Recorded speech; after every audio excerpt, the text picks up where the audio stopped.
At Sunday's barbecue, my son tossed my steak onto the grass and said, "If you're craving meat that badly, go eat it like a dog." I didn't argue, I didn't raise my voice, and I didn't leave the table, because at 72 years old I've learned that the moment you react is the moment you lose. And that afternoon, standing in the backyard I paid for, watching my own family laugh like I was some kind of joke, I realized something important. They had forgotten whose house they were standing in. The smell of charcoal and lighter fluid hung in the warm July air, the kind of thick summer heat that makes the lawn feel soft under your shoes and the sky look almost too bright to stare at for long. And for a moment, I just stood there holding my paper plate, staring at the piece of steak lying in the grass as if it didn't belong to me, as if none of this belonged to me anymore, which was strange. Because 20 years ago this backyard was nothing but dirt and weeds until my husband and I spent an entire summer planting every tree with our own hands, every fence post, every rose bush along the patio, every inch of this place built with money we saved $1 at a time, back when Daniel still lived under this roof and used to ask me if we could have barbecues on Sundays when he grew up. I remember waking up early that morning, long before anyone else arrived, tying my gray hair back the way I always do when I'm cooking, setting out the folding chairs, wiping down the patio table twice even though it was already clean, because I wanted everything to look nice, the way it used to when family meant something more than convenience. And I drove to the grocery store myself to pick out the steaks, because Daniel always said the butcher on Maple Street cut them thicker than anyone else. And I thought if I bought the kind he liked, maybe the afternoon would feel normal again. Maybe for a few hours we could pretend nothing had changed since my husband passed, since the house got quieter, since conversations with my own son started sounding more like polite visits than family. Rachel arrived first, stepping out of their SUV with those oversized sunglasses she wears even when there's barely any sun, carrying a bowl of something she never lets anyone else make, like she needs to remind everyone she's the one in charge now. And she smiled at me the way people smile at strangers in the waiting room, polite but distant, asking where she should put the food, even though she's been coming to this house for 15 years and knows exactly where everything goes. And Daniel came in behind her without looking at me, already talking about work, about traffic, about anything that didn't require him to ask how I was doing. And I told myself not to read into it. Told myself families change, people get busy, sons grow up, mothers learn to step back. And for a while I believed that, at least enough to keep setting the table, enough to keep pretending this Sunday was like all the others we used to have. The grill was already hot when Daniel took over the cooking, the way he always insists on doing, flipping the steaks too fast, pressing them down like he's in a hurry to be done, and Rachel kept correcting the way I arranged the plates, moving things an inch to the left, then an inch to the right, like the backyard somehow belonged to her now, like the woman who planted the trees had become a guest under her own roof. And I noticed the way Tyler laughed at something Rachel whispered, the way Daniel didn't notice, or maybe pretended not to. And I felt that familiar tightness in my chest that comes when you realize you're the only one in the room who remembers how things used to be, the only one who remembers when this house felt like home instead of a place people stopped by out of obligation. When the food was finally ready, Daniel handed everyone their plates without saying much. And when he got to me, the steak slid off the spatula, hit the edge of the plate, and dropped onto the grass near my feet. And for a second nobody moved, nobody spoke. The only sound was the crackling of the grill behind us. And I bent slightly to pick it up, thinking he would say he was sorry, thinking he would laugh and grab another one, thinking my son would look at me the way he used to when he was 10 years old and worried I might be upset. But instead he looked straight at me, shrugged like it didn't matter, and said loud enough for everyone to hear, "If you're craving meat that badly, go eat it like a dog." And Rachel let out a small laugh before she could stop herself. Tyler looked down at his phone like he didn't hear anything, and the neighbors on the other side of the fence kept talking like nothing had happened. And I just stood there holding the empty plate, feeling the heat from the grill on my face, the smell of burned charcoal in the air, and something inside me went very still, the kind of still that only comes when you finally understand exactly where you stand. Because in that moment I wasn't thinking about the steak, and I wasn't thinking about the joke. I was thinking about the deed locked in the drawer upstairs, the one Daniel had never bothered to read, the one Rachel didn't even know existed. And I realized that sometimes the cruelest thing you can do is nothing at all. Just smile, set the plate down, and let people keep talking until they forget whose house they're standing in. I stayed in the backyard a few minutes after everyone went back to their conversations, long enough for the smell of the grill to fade into the warm afternoon air,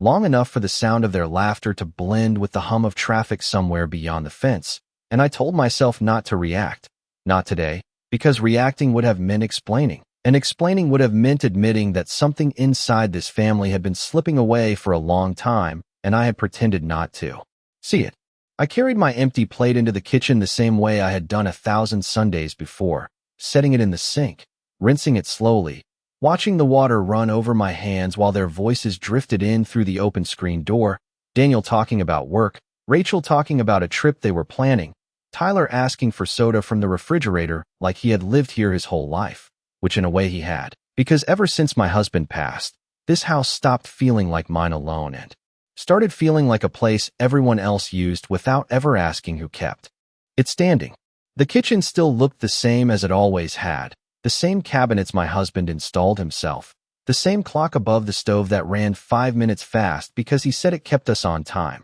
the same worn spot on the floor near the sink where I had stood every morning for decades making coffee before anyone else woke up. And for a moment, I just stood there with my hand on the counter, remembering how different Sundays used to sound when this house was full of noise that felt like love, instead of noise that felt like obligation. I could hear Rachel's voice through the screen door, light and cheerful in that way she uses when she wants something to sound harmless, talking about how big the yard was, how much work it must be to take care of a place like this, how people our age usually move somewhere smaller, somewhere easier, somewhere with less maintenance. And she said it like she was talking to Daniel, but loud enough for me to hear, like the words were meant to float into the kitchen and settle there, the same way they had been doing for the last year, little comments, little suggestions, nothing direct enough to argue with, nothing clear enough to call disrespect, just enough to make me feel like I was standing in my own home as if I needed permission to stay. I dried my hands on the same towel I have used since before Tyler was born, folded it neatly over the oven handle, and looked out the window over the sink at the backyard my husband and I planted tree by tree, remembering the summer we built the patio ourselves because we could not afford to hire anyone, remembering Daniel running through the grass with a plastic baseball bat, promising he would never leave this house for good, promising he would always come back on Sundays, and I wondered when. Promises start turning into visits, and visits start turning into obligations, and obligations start turning into moments like the one outside where my own son could laugh after saying something that would have broken his father's heart. The screen door opened and Rachel stepped inside without knocking, heading straight for the refrigerator like she always does, asking if we had any more iced tea even though she knows exactly where everything is, and she smiled at me the same careful smile she has been using more and more lately, the kind people use when they are being polite instead of kind. And she said the barbecue looked nice, said Daniel was glad we could still host things here, said it must be hard keeping up with a house this size alone, and she said it the way people talk about the weather, casual, harmless, but every word landed heavier than the last, because I knew what she was really talking about, and I knew Daniel knew it too, even if he never said it out loud. I nodded, opened the cabinet, and took out another glass, moving slowly on purpose, the way you do when you do not want anyone to see that you are thinking, because I had learned something over the past year, something no one teaches you when you are younger, that the quiet moments after someone disrespects you tell you more than the insult itself. And the way they act when they think you will not fight back tells you exactly what they believe belongs to them. Rachel thanked me for the tea and went back outside without another word, and I stayed at the sink a moment longer, looking out at the yard, at the fence my husband built with his own hands, at the grill Daniel was still standing next to like he owned the place, and I felt that same stillness settle inside me again. The same calm that comes when you stop hoping people will remember who you are and start remembering it yourself. Because upstairs, in the top drawer of the dresser no one ever opens, there was a folder with my name on it, and inside that folder was the one thing Daniel had never asked about, the one thing Rachel never thought to question, the one thing that meant this house had never stopped belonging exactly where it always had, no matter how many times they talked about it like it was already theirs. Daniel stayed near the grill for a long time after everyone finished eating, poking at the coals with the metal tongs like he was trying to keep the fire alive even though there was nothing left to cook, and I watched him from the kitchen window while I dried the last plate, noticing how comfortable he looked standing there, like the backyard belonged to him now, like he had already decided this place was his without ever having to say the words out loud. Rachel sat at the patio table scrolling through her phone, her sunglasses pushed up on her head, even though the sun had started to move behind the trees. And every few minutes she would look around the yard the way people do when they are measuring something. Not with a ruler, but with their eyes, the fence line, the garden beds, the size of the deck, the distance from the house to the driveway. And I had seen that look before, not just from her, but from real estate agents, from neighbors, from people who talk about property like it is an opportunity instead of a memory. Tyler ran past the window chasing a ball, his shoes leaving faint marks on the patio my husband sealed every summer without fail. And for a second, I almost said something, almost told him to be careful, but I stopped myself, because I realized that lately I was the only one in this house who still worried about things lasting. I put the last dish in the rack, turned off the faucet, and leaned both hands on the counter, listening to their voices outside. Daniel talking about how expensive repairs were getting. Rachel saying houses like this were hard to keep up with at our age. The same words she had used before, always said lightly, always said like she was being helpful, never said directly enough to argue with, but repeated often enough that they started to sound less like suggestions and more like plans. I remembered the first time she said something like that, almost a year ago, right after the roof needed fixing. She had stood in this same kitchen holding a cup of coffee and said that maybe it would be easier if I moved somewhere smaller, somewhere closer to town, somewhere without stairs, and she had smiled while she said it, the kind of smile that makes it hard to tell if someone is concerned about you or concerned about what you have. And Daniel had not said anything then either, just stared at the floor like he was waiting for the conversation to end on its own. Outside, Daniel laughed at something Rachel said, the sound carrying through the open screen door, and I realized how different his laugh sounded now. Shorter, sharper, like he was always in a hurry to move on to the next thing. And I tried to remember the last time he laughed the way he used to when his father was still here, when Sundays meant sitting in this backyard until the sky went dark and nobody wanted to leave. I walked to the hallway and glanced toward the staircase without meaning to, my eyes stopping on the spot where the carpet dips slightly near the first step, the same place it has dipped for 30 years, and for a moment I could almost see my husband standing there the way he used to, one hand on the railing, telling me not to worry about anything, because he had taken care of it, because the house was in order, because everything was written down the way it should be, and I remembered the afternoon we sat at the dining room table with the lawyer, papers spread out between us, my husband insisting on reading every line himself even when the print was small, even when it took longer than it should have, because he said a house like this was not just wood and nails, it was the one thing he could leave behind that would keep the family together. The screen door creaked again and Daniel stepped inside, heading straight for the refrigerator without looking at me, asking if there were any more sodas like he had when he was 16, and for a second the years seemed to fold in on themselves. The same kitchen, the same cabinet, the same boy reaching for a drink, but the feeling was different now, heavier, like something had shifted that could not be put back the way it was.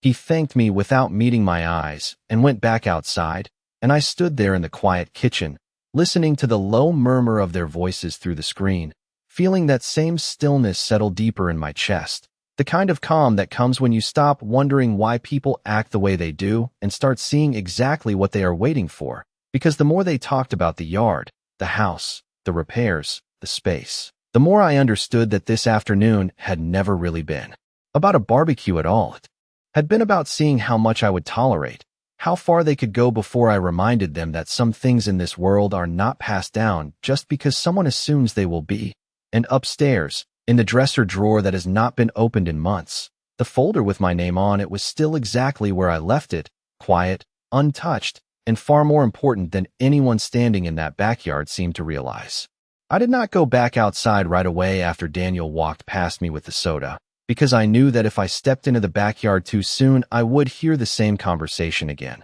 the same careful words about space and repairs, and how hard it must be to keep up with a place like this alone. And I was not ready to listen to it one more time without remembering why this house still stood exactly where it always had. Instead, I walked slowly toward the dining room, my hand brushing along the wall the way it always does when I pass that doorway, feeling the familiar groove in the paint where the corner of the old cabinet used to sit before we moved it years ago, back when my husband decided the room needed more light, and spent an entire weekend rearranging furniture until everything felt right again. The dining table was still set with the extra plates I had taken out that morning, the ones I only use when the family comes over, heavy white plates with a thin blue line around the edge that we bought together when Daniel was still in high school, back when every purchase felt like something we were building, not something we were holding on to. I stood there for a moment looking at the empty chairs, remembering the first Sunday we ever ate in this room after the house was finished,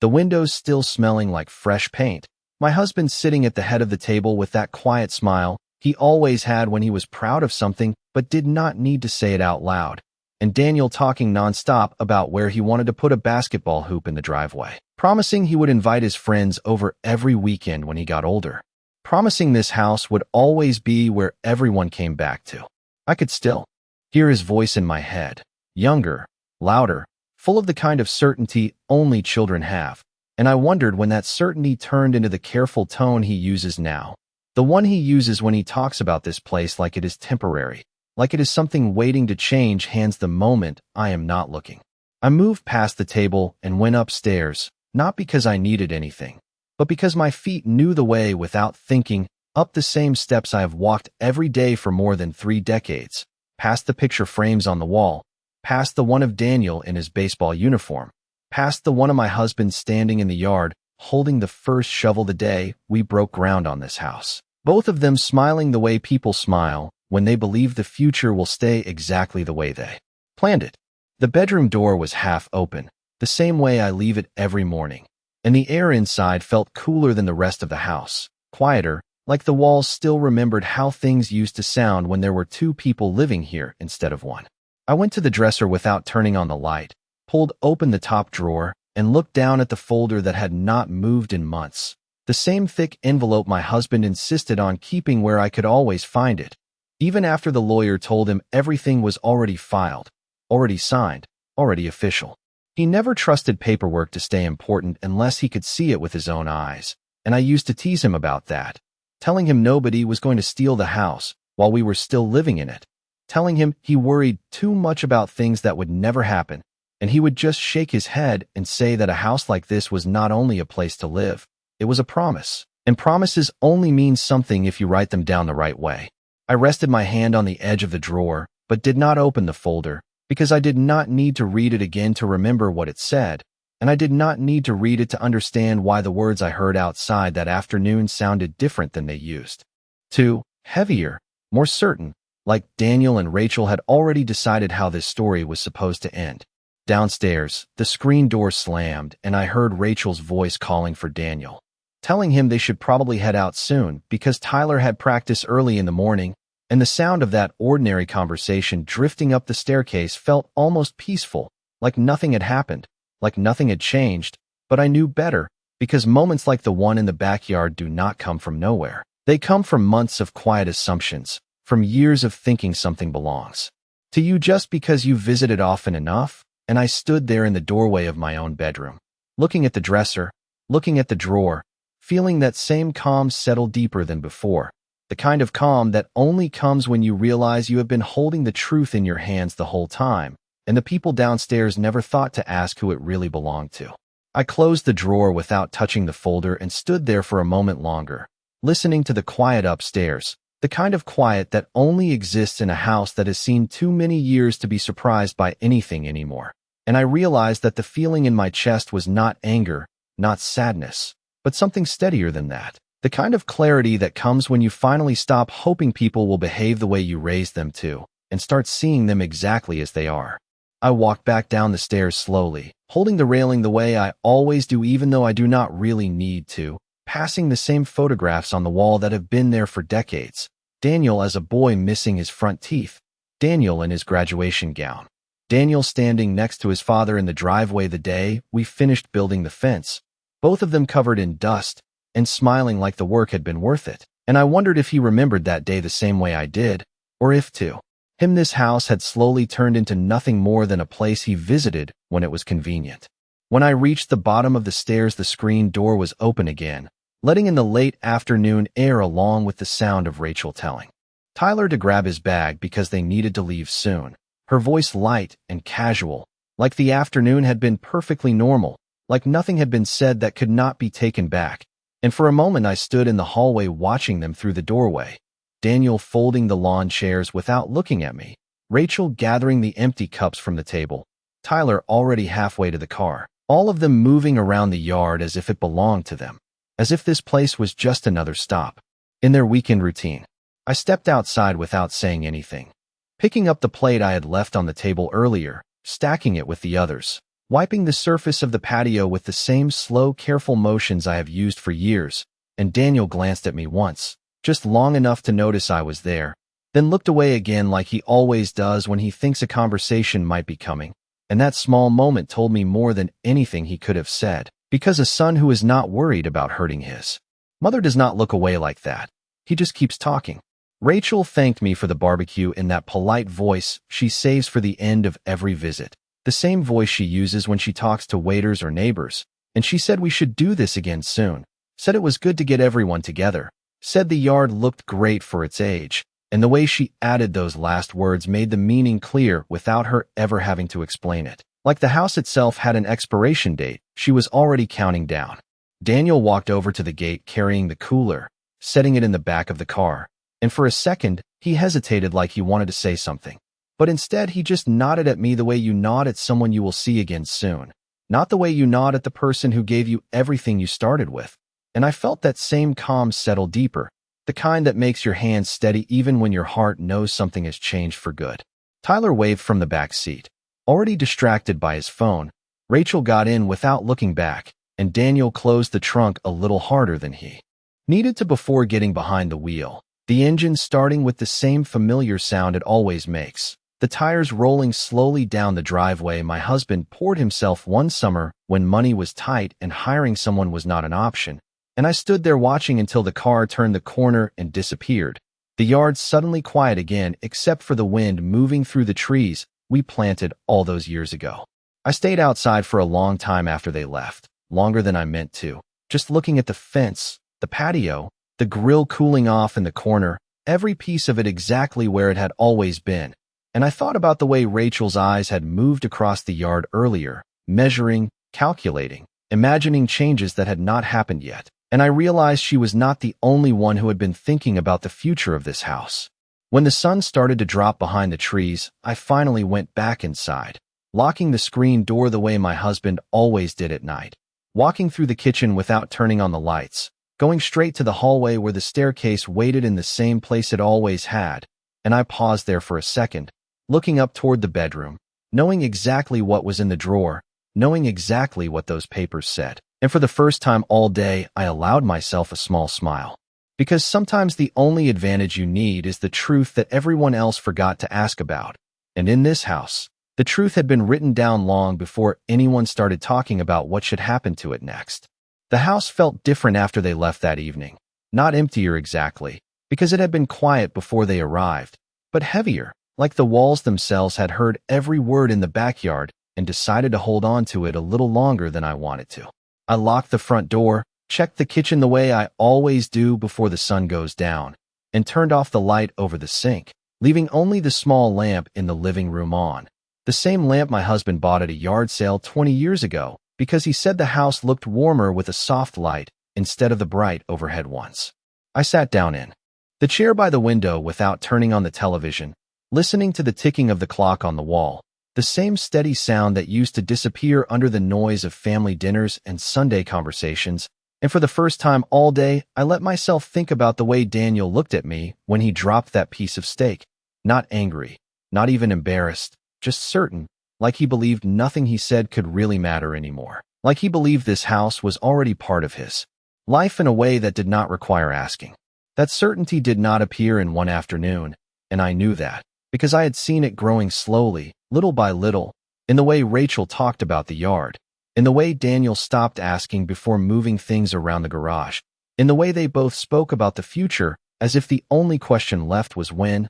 not if. I leaned back in the chair and closed my eyes for a moment, and the memory that came back was not from today, not even from this year, but from the night my husband and I sat at the dining room table with the lawyer, the same table still standing in the next room, the same chairs still pushed in the same way, The same smell of coffee in the air because he refused to talk about serious things without a full pot on the stove. The lawyer had spread the papers out in front of us and started explaining them slowly, using words that sounded too formal for a house we built with our own hands, talking about ownership, about protection, about making sure everything stayed the way we wanted it to stay even after we were gone. And I remember telling my husband that we did not need all of that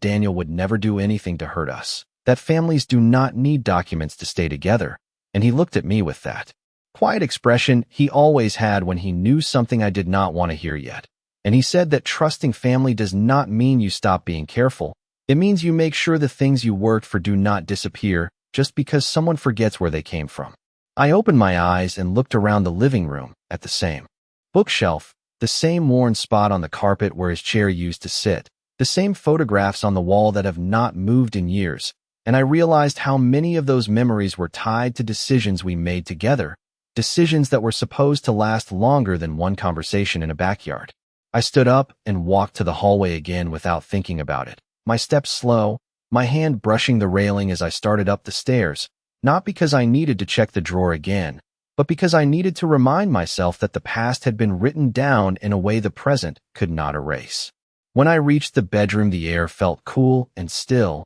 the way it always does at night, and I went straight to the dresser, pulled the drawer open, and this time I lifted the folder out, holding it in both hands for a moment before opening it. The paper inside slightly yellow at the edges from the years it had spent waiting, the signatures clear, the dates exactly where they should be, my name written where my husband insisted it needed to be. Not because he did not trust our son, but because he trusted time even less. I read the first page slowly, not because I had forgotten what it said, but because sometimes seeing the words again makes the truth feel solid in a way memory does not. And when I closed the folder, I did not feel angry anymore, and I did not feel hurt. I felt prepared, the way you feel when you realize the moment you thought might come someday has already started without anyone else noticing. I put the folder back in the drawer, closed it carefully, and turned off the bedroom light before walking back toward the stairs, the house quiet around me, steady, unchanged, exactly the way it had been when we built it.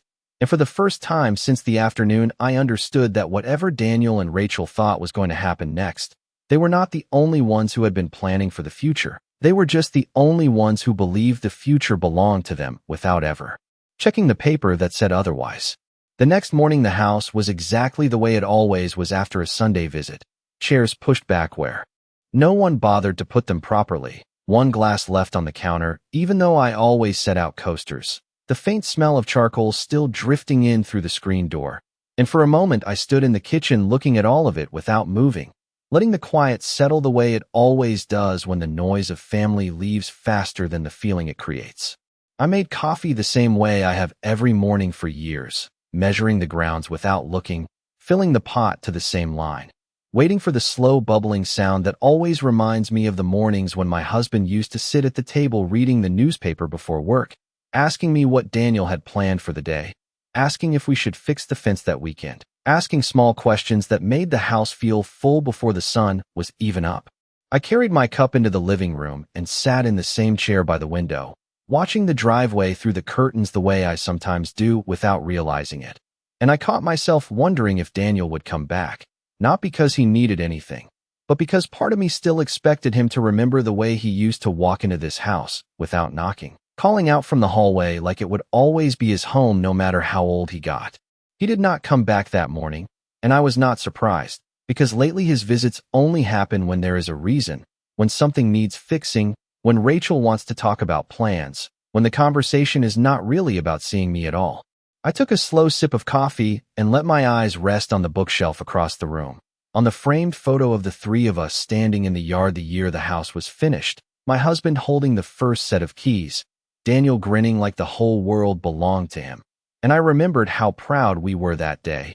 not because the house was big, not because it was perfect, but because it was ours, every inch of it paid for one bill at a time, every wall built with the idea that it would stay in. The family as long as the family remembered what it meant. The phone rang just as I set the cup down, the sound sharp in the quiet room, and for a second I thought it might be Daniel, the way he sometimes calls the morning after a visit if he thinks something did not go quite right. But when I picked up the receiver, the voice on the other end was older, steadier, a voice I had not heard in a while, but recognized immediately. It was Howard Bennett, the lawyer who had sat at our dining table all those years ago, the same man who had explained every page of those papers while my husband insisted on reading them twice before signing. And hearing his voice again made something inside me straighten, without me even realizing it. He asked how I was doing, asked if everything at the house was all right, the kind of careful questions people ask when they already suspect the answer, and I told him everything was fine, because in that moment it was, at least in the way that matters when the truth is still sitting safely in a drawer upstairs. He said he was calling because he had been reviewing some older files and wanted to make sure all the information was still correct, that nothing had changed, that the ownership records were still exactly the way my husband had arranged them. And the way he said those words told me he remembered that night at the table just as clearly as I did. I walked slowly toward the window while he spoke, looking out at the backyard where the grill still stood where Daniel left it, the patio still covered in the same marks from yesterday afternoon, and I felt that same calm settle over me again, deeper this time, steadier, because hearing the lawyer say those words out loud made the truth feel less like a memory and more like something solid enough to stand on. I told him nothing had changed, that the house was exactly the way it had always been, and he paused for a moment before saying that was good, that it was important things stayed the way they were written, especially when families started making plans without looking at the papers first. After I hung up the phone, I stayed by the window for a long time, watching the sunlight move across the yard, thinking about the way Rachel's eyes had measured the fence, the way Daniel had talked about repairs, the way both of them had started speaking about the future like it was already decided. And for the first time since yesterday, I felt something close to certainty, not because I wanted to fight, not because I wanted to prove anything, but because I knew that whatever they thought was coming next, they were walking toward it without ever asking the one question that would have told them the truth. And upstairs, in the drawer that had not moved in years, the answer was still waiting exactly where my husband left it, quiet, signed, and far more powerful than any conversation in the backyard. For the rest of that morning, I moved through the house the way I always do, making the bed, opening the windows, wiping the kitchen counter even though it was already clean, but every small sound felt sharper than usual, like the ticking clock, the creak of the floor near the stairs, the hum of the refrigerator, all of it reminding me that the quiet in this house had lasted longer than any argument ever could. I kept thinking about the phone call, about the way Howard Bennett chose his words carefully, the way he mentioned the records, the ownership, the way things were written, and I knew he would not have called just to make conversation. Not after all these years, not after my husband made him promise that everything would stay exactly the way it was arranged unless I said otherwise. By noon, the sunlight had moved across the living room carpet and reached the edge of the hallway, the same slow path it follows every day, and I found myself standing there watching the light touch the bottom step of the staircase, remembering how many times my husband sat on that step fixing something Daniel had broken as a boy, tightening screws, replacing boards, always saying that if you build something right the first time it will last longer than people expect. I went upstairs again without thinking about it, not because I needed to check the drawer, but because knowing it was there made me feel steadier, the way you feel when you know exactly where the ground is under your feet, even if no one else can see it. The bedroom was quiet, the curtains moving slightly in the breeze from the open window, and I stood there for a moment looking at the dresser before opening the top drawer and taking the folder out again, holding it the way I had the night before, not in a hurry, not nervous, just careful, the way my husband always handled anything important. I sat on the edge of the bed and opened it slowly, reading the first page, then the second, the language formal and exact, the same words I had heard at the dining table years ago, explaining that the house, the land, everything tied to this address, would remain in my name for as long as I lived, no matter who stayed here, no matter who visited, no matter who assumed otherwise, and only after that would anything else be decided, and even then only the way it had been written, not the way someone imagined it should be. I closed the folder and rested it on my lap, thinking about the way Rachel's voice sounded yesterday when she talked about space,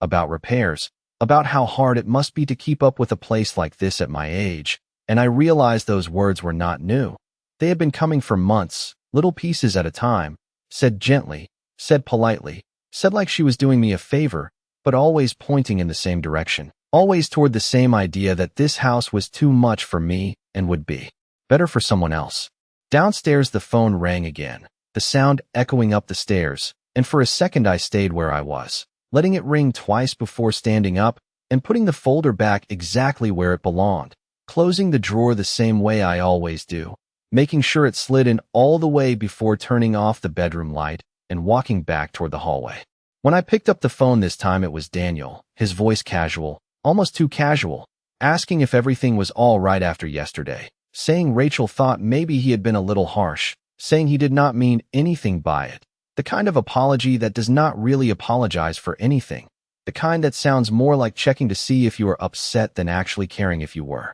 I told him everything was fine, that I was not worried about a piece of steak or a joke in the backyard. And there was a pause on the line, the kind of pause that happens when someone expected a different answer, and then he said they might stop by next weekend, said Rachel wanted to talk about some things, said they had been thinking about the future, about what made the most sense for everyone. And the way he said those words told me exactly what the conversation would be about before it even happened. I looked out the window while he talked, at the fence, the trees, the patio, every part of this place exactly where it had always been, and I felt that same calm settle in again, deeper than before, because now I knew something they did not, something they had never asked, something they had already built their plans around without ever checking if the ground under those plans belonged to them at all. And when I hung up the phone, I did not feel nervous. I did not feel angry. I just stood there, in the quiet house, listening to the clock on the wall, knowing that whatever they wanted to talk about next weekend, the answer had already been written down years ago, signed in ink that had not faded, waiting in a drawer they had never thought to open. All week the house stayed quiet in the same steady way it always does after a visit. But the quiet felt different now, not lonely, not heavy, just patient, like the walls themselves knew something was coming and did not feel the need to rush it. I went through my days the way I always do, watering the plants in the backyard, checking the mail at the end of the driveway, folding laundry in the afternoon while the radio played softly in the kitchen, and every small routine felt more solid than usual, like each step reminded me that this house had not changed just because someone started talking about the future as if it already belonged to them. On Friday evening, Daniel called again, his voice careful in that way people use when they are trying to sound relaxed while they are really preparing for a conversation they have already planned in their head, and he said they would come by on Sunday, said Rachel wanted to sit down and talk about some things, said it would be better if we all agreed on what made the most sense going forward, and I told him Sunday was fine. The same way I always answer, calm, simple, giving him nothing to argue with, because there was nothing left to argue about. When I hung up the phone, I stood in the kitchen for a moment looking out at the backyard, the same fence, the same trees, the same patio table where we had eaten the week before, and I remembered my husband standing in that yard with a measuring tape in his hand, telling Daniel that if you want something to last, you have to plan for the day when you are not there to fix it yourself. Sunday came warm and clear, the kind of late morning that makes the house feel bigger with the windows open, and I made coffee before they arrived, set out 3 cups on the table instead of 4. The same table where we signed the papers all those years ago, the same table where my husband insisted everything be written the right way before he would put his name on the line. When the car pulled into the driveway, I watched through the curtain without moving, Daniel getting out first, Rachel stepping out slowly behind him, both of them looking toward the house the way people do when they are about to ask for something they already believe they deserve, and I felt that same calm settle in my chest again, steady enough that my hands did not shake when I opened the door. They came inside without much small talk, Rachel carrying a folder of her own, Daniel looking around the living room like he had not been there 100 times before, and we sat at the dining table together, the sunlight falling across the wood exactly the way it did the night the lawyer sat there with us. The same quiet, the same feeling that something important was about to be said. Rachel started talking first, explaining that the house was a lot to manage, that they worried about me living alone, that maybe it would be easier if we started thinking about selling or transferring things early or making arrangements so everyone knew what the plan was, her voice smooth, polite, careful, every word sounding reasonable if you did not know how long she had been building toward this moment. Daniel nodded while she spoke, not looking at me, just watching the table like he used to when he was a boy waiting to hear if he was in trouble, and when she finished there was a long silence that did not feel uncomfortable to me at all. I folded my hands on the table and looked at both of them the same way my husband used to when he wanted to make sure people were listening, and I told them I understood why they were thinking about the future, told them I agreed it was important to know what would happen with the house. And I saw the relief on Rachel's face before I even finished the sentence. The kind of relief people show when they think the answer is going to be exactly what they expected. Then I stood up slowly, walked to the hallway without saying anything else, went up the stairs the same way I have every day for years, and opened the dresser drawer without hesitation, taking the folder out and carrying it back downstairs in both hands. Not rushing, not nervous, just certain. When I set it on the table, the sound of the paper against the wood was louder than anything anyone had said all morning, and I opened it to the first page,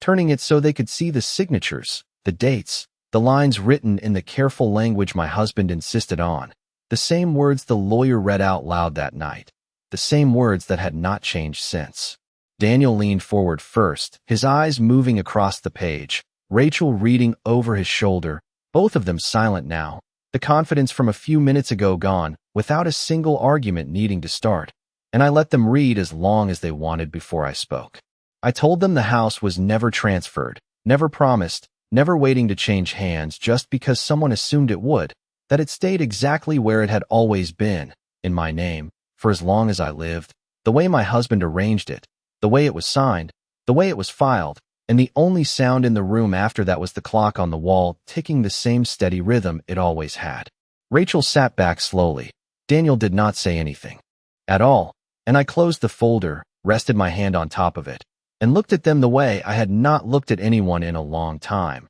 Not angry, not hurt, just certain, because sometimes the strongest thing you can do is nothing more than remind people that the future they were planning was built on something that never belonged to them in the first place. And in this house, the truth had been written down long before anyone started talking about what should happen next.